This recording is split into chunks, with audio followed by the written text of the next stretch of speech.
मैं बहुत खुश हूं। मोदी जी ने ऑपरेशन सिंदूर कर आतंकवादियों को जिन्होंने आतंकवादियों को भेजा था उनके आकाओं को जमीन में मिलाने का काम किया था। सेना और सीआरपीएफ ने वो आतंकवादियों को भी समाप्त कर दिया। और मान्यवर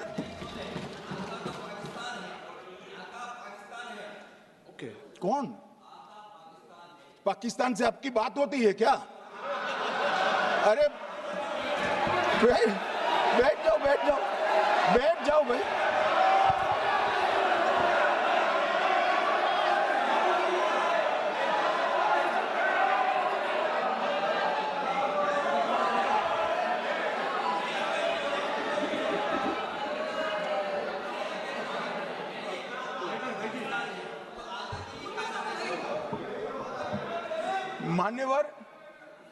मान्यवर मैं बताता हूं कैसे इनके आका मारे गए, वो भी नाम के साथ बताता हूं, जगह के साथ बताता हूं, घंटे मिनट और सेकंड के साथ बताता हूं। मान्यवर मैं तो अपेक्षा करता था कि जब एक सूचना सुनेंगे पक्ष विपक्ष में खुशी की लहर दौड़ जाएगी, मगर ये स्याही पड़ गई इनके चेहरे। क्या है मान्यवर, किस तरह की पॉलिटिक्स? भाई आतंकवादी मारे गए, आपको इसका भी आनंद नहीं है?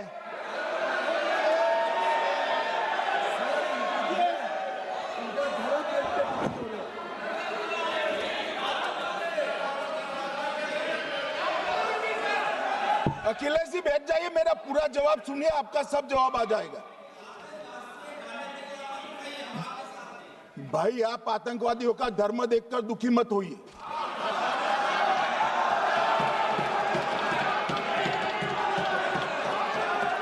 अखिलेश बैठ जाइए यार।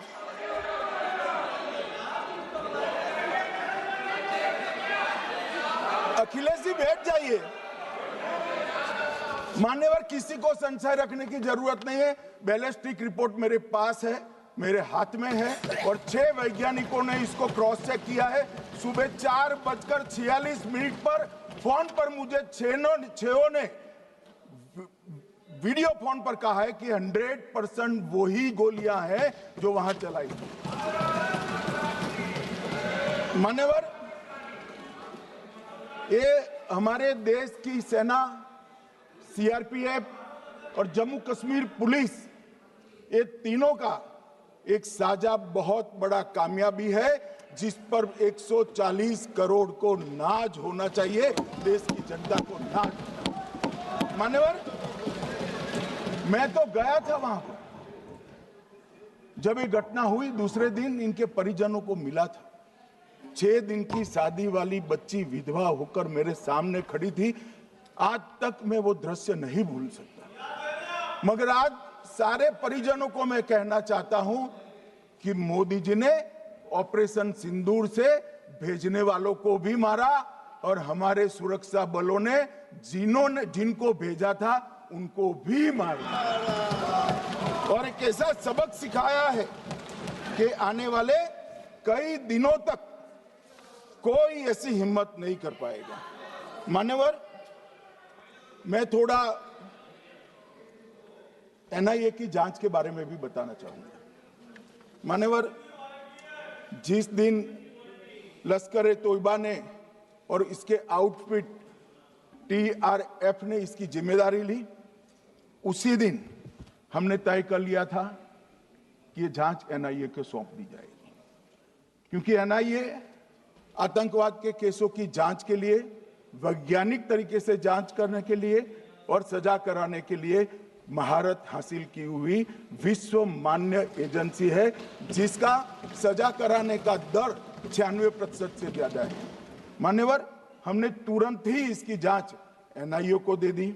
हमने पूरी व्यवस्था की, सेना, बीएसएफ, सीआरपीएफ और जम्मू कश्मीर पुलिस ने कि ये लोग देश छोड़कर भाग न जाए। और मान्यवर इसकी जांच की शुरुआत हुई। एक थकाने वाली बहुत लंबी जांच हुई है।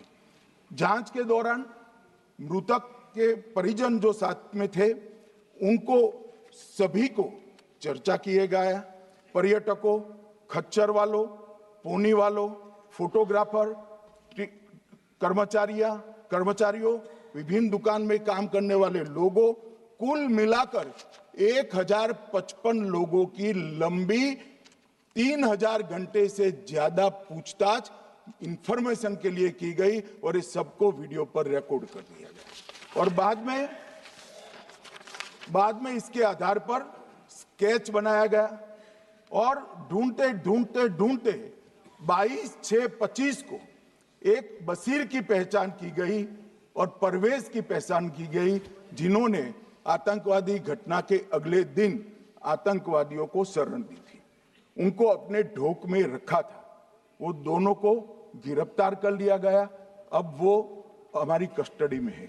दोनों गिरफ्तार अपराधियों ने खुलासा किया कि 21/4/25 की रात को 8 बजे 3 आतंकवादी बेसरन से लगभग 2 किलोमीटर दूर स्थित परवेज ढोक में आए थे। आतंकवादियों के पास AK-47 और M9 कार्बाइन थी। जो 2 आतंकवादियों ने काली पोशाक पहनी थी और एक ने छद्म वेश किया था। खाना खाया, चाय पी और ढोक से निकलते वक्त कुछ खाना, नमक, मिर्च और मसाले लेकर वो चले गए। मान्यवर, उस वक्त हमने जिन खोखों को रिकवर किया था, इसको हमने चंडीगढ़ FSL में टेस्टिंग के लिए भेज दिया और जब चंडीगढ़ FSL में टेस्टिंग के लिए भेजा गया तो वही राइफल से एप्को आतंकी हमला हुआ था, वो भी निश्चित हुआ। तो आज इसके साथ साथ दूसरे एप्को आतंकी हत्या को अंजाम देने वाले आतंकियों का भी इसके साथ ही समाप्ति हुई है, उनको मार दिया गया है। मान्यवर, और इसके बाद में स्केच बनाया गया। गिरफ्तार किए गए दोनों आरोपियों की माता जो थी, इन्होंने ये तीनों आतंकियों के मृतदेहों को पहचान लिया है। दोनों आतंकवादी घटना में साथ लेने वाले उनके साथियों ने भी पहचान लिया है और अब उसकी FSL की पुष्टि भी आज सुबह 4 बजे हो गई थी। अब मैं जांच का पूरा ब्यौरा बताना चाहता हूं। मान्यवर, ये हमले में 3 पाकिस्तानी आतंकवादी थे। हमले में 2 AK-47 और 1 M9 कार्बाइन का प्रयोग किया गया था और अब जो पकड़े गए हैं, इसके सुलेमान के कारण एप्को का मामला भी आज रिजॉल्व हो रहा है और आतंकवादियों को पनाह देने वाले 2 स्थानीय लोगों को भी इस केस में पकड़ लिया गया है। अब मान्यवर, कल पूछते थे कहां से आए, कहां गए, किसकी जिम्मेदारी है। भाई, जिम्मेदारी हमारी ही है, हम सरकार में हैं, हमारी ही जिम्मेदारी है।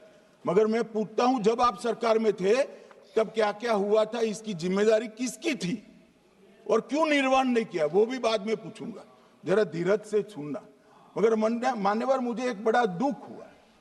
कल इस देश के पूर्व गृह मंत्री चिदंबरम जी ने सवाल उठाया कि क्या प्रूफ है कि ये आतंकवादी पाकिस्तान से आए, और मान्यवर कब उठाया, जब संसद में चर्चा होने वाली थी। क्या कहना चाहते हैं चिदंबरम साहब, किसको बचा